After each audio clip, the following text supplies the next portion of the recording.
الله أكبر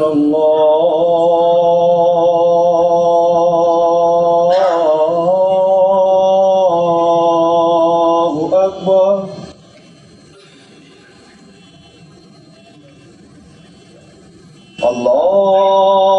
الله أكبر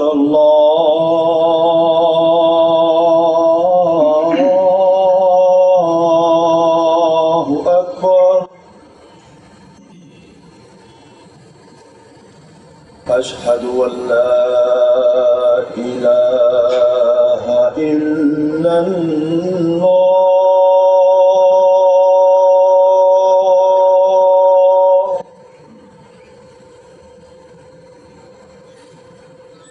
أشهد أن لا إله إلا الله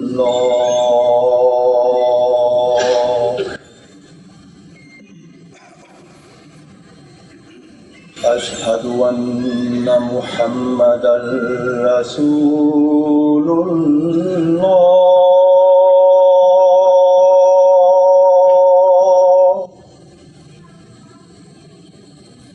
أشهد أن محمدا رسول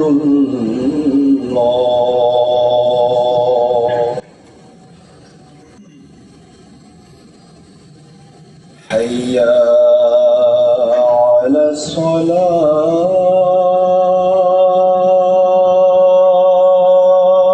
الصلاة حي على الصلاة حي على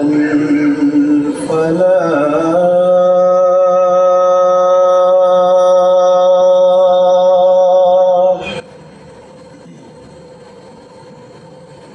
حي على الفلاح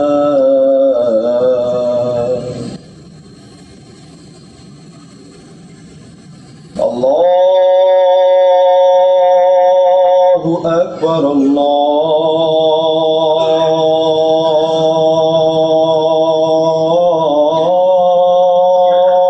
الله أكبر لا